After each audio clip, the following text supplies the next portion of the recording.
Olá, sétimo ano matutino, sétimo ano vespertino. Como vão vocês? Tudo bem? Então vamos lá para mais uma aulinha. Nós vamos estar dando continuidade aí o nosso estudo, tá? Do capítulo 5. Então escrevam no seu caderno a data de hoje da aula, certo? O capítulo que nós estamos estudando e as páginas que nós vamos trabalhar, tá? Peguem o livro de vocês e vamos compartilhar lá as páginas que nós paramos na semana passada, ok?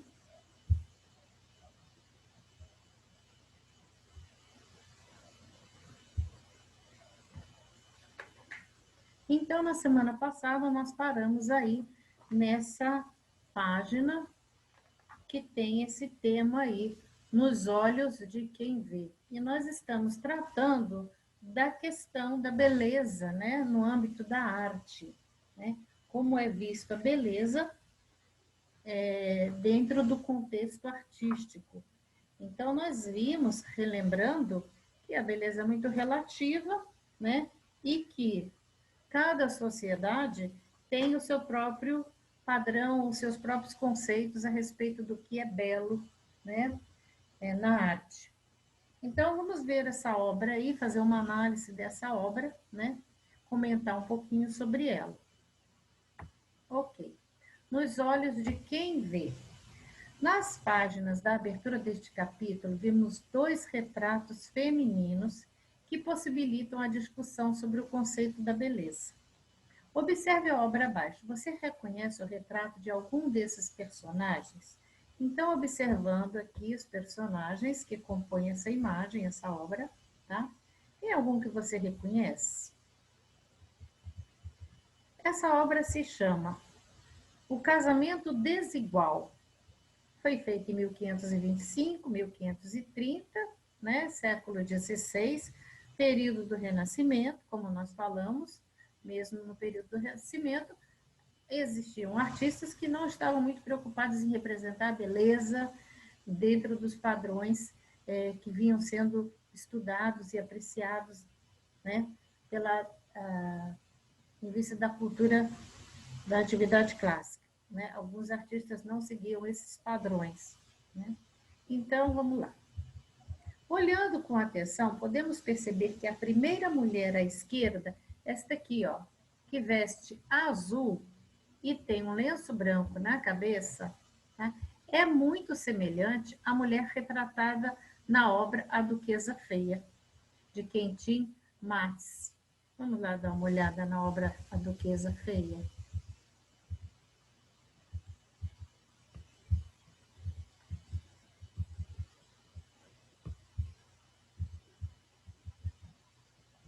Ok, olha aqui, certo? Então, ela tem umas feições muito, né, parecidas, ok? Então, lembra a Duquesa Feia por causa dos traços que o artista coloca na expressão da imagem, certo? Então, continuando. Porém, a obra Casamento Desigual não foi feita pelo mesmo artista. Não foi autoria desconhecida, é quando o artista não assina a obra. Então, não se sabe quem a fez, né? Era comum no Renascimento, né, que nos ateliês de pintura, os mestres tinham seus aprendizes. E esses jovens aprendizes da arte da pintura ajudavam os seus mestres nas suas obras. É o que diz aqui no próximo parágrafo. Na época em que essa pintura foi feita, era comum que os artistas tivessem aprendizes em seus ateliês. Esses jovens estudavam o estilo do artista, do mestre, ao mesmo tempo que auxiliavam na produção das suas obras. Assim, apesar de ser de autoria desconhecida, é possível que essa obra, O Casamento Desigual, tenha sido produzido por um aprendiz, né? Um aprendiz de artista que era aluno do Quentin Matisse, ok? O que explica a semelhança estética. Então, quando esse autor desconhecido coloca na obra essas expressões estranhas, bizarras, envelhecidas, nariz grande, né? ele tem um estilo muito parecido com o estilo do Quintim. Então, é possível que tenha sido feita por um dos seus aprendizes, tá? Vamos analisar essa obra com mais detalhes na atividade a seguir. Então, na página seguinte, aí ao lado, nós temos essa atividade aí, que vamos então ler e compartilhar. Observe cada detalhe da obra, né? E relacione as imagens ao seu texto correspondente.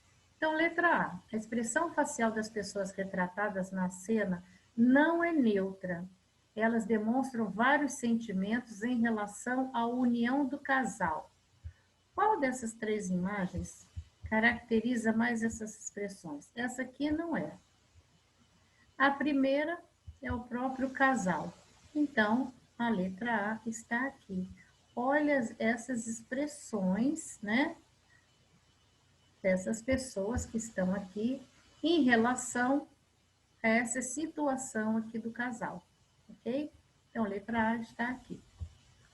O título da obra, O Casamento Desigual, sugere não apenas uma diferença entre a aparência dos noivos, mas também uma diferença econômica e um interesse financeiro por parte do noivo. Por que isso? Naquela época era muito comum, né? As famílias, ao arranjarem um casamento para os seus filhos, tinham um tal do dote, né? Que eles tinham que pagar, né? Então, nós vemos aqui, ó, uma série de moedas sobre a mesa, né? Na mão dessa personagem aqui. E nós vemos aqui na imagem que existe uma diferença de idade muito grande, né? Entre um e o outro. Então, nós percebemos isso. Aqui é que a gente vai neste detalhe, é que está enfatizando o interesse econômico, né? Ele está com a aliança aqui, ela está com a aliança aqui na mão, né? E as moedas aqui. Então, um casamento com interesses econômicos, ok? Então aqui é a letra B. Letra C. A noiva está de vestido branco e verde, com decote vermelho. E o noivo de cabelos longos e boina avermelhada. Eles são de idade diferente e possuem características físicas que tornam difícil identificar o gênero a que pertence. Ok? Então, os noivos aqui no centro da tela, certo? O noivo, que parece que é a noiva, mas é o noivo, e a noiva, que parece que é o noivo. Então, aí está o detalhe, que está aqui a letra C, este casal aqui, ok? Que apresenta essas características aí apontadas no terceiro quadro. E aí tem a questão número 2, que pergunta o seguinte: em sua opinião, qual é o conceito de beleza dessa obra? Reflita, pense, aonde está a beleza dessa obra, né? E escreva aí a sua resposta pessoal no seu caderno, tá? Tarefa para você fazer. Então, na página seguinte, continuando aí, nós vamos trabalhar na página seguinte também, nós temos corpo e emoção. Na história da arte, as esculturas do corpo humano frequentemente refletem o interesse pela beleza física idealizada. Nós estudamos isso lá na Antiguidade Clássica, existia aquele padrão de beleza ideal, onde deveria ter equilíbrio, simetria, harmonia e proporções, né? Eram as questões importantes para que uma obra fosse considerada bela, estava dentro dos padrões de beleza da época, né? E então é uma beleza idealizada, em contrastes com os sujeitos retratados pelo artista Romuek, 1958. Ele é jovem, ok? São pessoas comuns em estados vulneráveis. Então, olha esse bebê, né? Como ele faz essa escultura, que é muito interessante no que se refere à expressão, né? Nós não podemos dizer que é uma bela obra, que tem um padrão de beleza aí, porém é uma obra realizada com rigor, assim, de perfeição, de próximo à realidade, de hiperreal, né? Hiperrealista. Então, vamos ver lá sobre a obra. A Girl, do artista Ron Mueck, foi feita em 2006, então no início do século XXI. Mistura de técnicas, tem 1,110 centímetros, 1,10 m, por 5,1 m, com 1,34 m. Então, é uma escultura enorme, muito grande. O Mueck, ele gosta muito de trabalhar com formas muito grandes, figuras humanas em tamanhos, em dimensões grandes, porém com proporções perfeitas, né? Está na Austrália essa obra, ok? Então vamos lá. Embora baseada na observação da vida real, as esculturas de Mueck fazem mais do que imitar as aparências visuais. Mais do que imitar, porque ele faz essas obras em tamanhos enormes, então elas são hiperrealistas. Elas transmitem emoções intensas por meio da representação dos gestos, poses e expressões faciais. Então, a pose desse bebê, essa expressão dele, né, é de uma força expressiva muito grande. O tamanho colabora muito para o impacto emocional e visual do trabalho de Mueck. Suas figuras são diminutas ou monumentais. Ou ele faz figuras pequenas, né, menor do que o tamanho real, ou ele faz muito maior do que o tamanho real. Nunca, dificilmente, você vai encontrar uma escultura do Mueck em tamanho real, certo? Isso concentra ou amplia os estados emocionais representados no trabalho. Observe a imagem acima e reflita. Responda no caderno essas questões, tá? Essa escultura corresponde à realidade? Sim, por quê? Não, por quê? Justifique a sua resposta. Em que aspectos, né? Por quê? Em que aspectos ela corresponde ou não à realidade? Por que você acha que o artista representou o bebê dessa maneira? Né? O que ele quis transmitir? Né? E o que você sente ao observar essa obra? Então, você vai responder essas 3 questões aí no seu caderno, que é tarefinha. Tá bem? Tá bom? E aí, nós vamos passar para um PowerPoint que eu preparei para vocês, com outras obras do Mueck, porque é muito interessante o trabalho dele, para que vocês conheçam.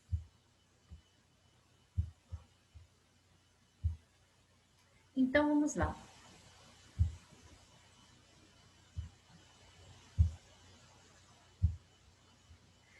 Ele trabalha muito com esses 2 conceitos, aliás, com 4 conceitos, como você vai ver na próxima obra. Encantamento e estranhamento. Ao mesmo tempo que a gente se encanta, a gente acha estranho, né? Por causa das dimensões, como ele trabalha essas emoções, né? Essas expressões também nas suas obras. Olha esse bebê, aqui atrás, ó, bem perto, né? Tem uma figura humana. Então, observe que esse bebê aqui, opa, esse bebê é enorme, né? Olha a expressão do olhar dessa criança, a boquinha, o pé, a unha, né? Então, ele é de um realismo, porém, ele faz isso em tamanho muito maior do que o real. Então, ao mesmo tempo que ela traz o encantamento, ela também cria um estranhamento, né? Essa obra é muito legal. Outra obra também, olha o tamanho dessa representação, dessas figuras humanas.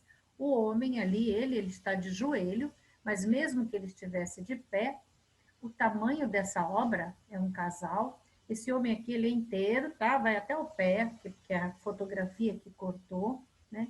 Olha como ela é gigantesca. Olha o detalhe desse pé, minha gente. Observe, né? O rosto, essa aqui, olha aqui a barriguinha, o mamar. Gente, é perfeito. Então, ele trabalha também com a ideia do realismo, porque ele procura ser muito real, né, nos detalhes da sua obra, e da visibilidade, porque são tamanhos enormes, né? São obras de grandes tamanhos, né? De grandes proporções, porém representando as proporções perfeitas do corpo. Né? Belíssima obra também. E esse menino, quando o Moeck esteve no Brasil, quando as obras dele estiveram no Brasil, essa escultura aí também esteve no Brasil. Olha como ela é imensa, ela é gigantesca, né? E tem as proporções perfeitas. O olho, o cabelo, né? A dobra do tecido, é perfeito. Ele usa uma série de materiais para fazer essas suas obras, tá? Esta aqui, já, por exemplo, já é uma obra que ele tem o tamanho menor, que ela é de tamanho bem menor. Essas pessoas estão relativamente próximas à obra. A obra está em cima de um pedestal, então ela é uma escultura pequenininha, porém com a mesma riqueza de detalhes e de realismo das esculturas enormes. Então, é muito interessante o trabalho do Moeck no que se diz respeito a, ao realismo, né, com que ele faz as obras dele, com a proporção, né, que ele trabalha proporções perfeitas do corpo humano, tanto quanto em tamanhos pequenos como em grandes formatos, né? O cabelo, o realismo é perfeito. Né? Então é isso que a obra dele traz e que a gente fala assim, essa obra é bela, ela é uma bela obra, né? Pela riqueza do acabamento, das proporções, da beleza como ele se faz essa obra, mesmo que a expressão, né, talvez não seja tão bonita da figura humana, mas o trabalho em si é um trabalho belíssimo, né, artístico, assim, encantador, né? Então, lembrem aí dessas palavras encantamento, estranhamento, visibilidade e realismo. Isso está presente em todos os trabalhos do Moeck. Meus amores, então temos aí, certo, a aula de hoje. Vocês conheceram um pouquinho desse artista aí maravilhoso. Se vocês forem na internet colocar o nome dele, vocês vão descobrir obras incríveis. Enfim, e aí a gente vê, né, um artista contemporâneo que traz na sua obra alguns conceitos lá da, da, da Grécia antiga, né? Equilíbrio, harmonia, proporções, porém sem ter um padrão, um ideal de beleza. A beleza está no encantamento, a beleza está no estranhamento, né? Na visibilidade da obra e no realismo com que ele as faz. Meus amores, vou ficando por aqui, até semana que vem. Preparem aí as suas atividades, vão fazendo aí o seu caderninho bem bacana, ok? Um beijo para vocês e uma excelente semana. Tchau, tchau.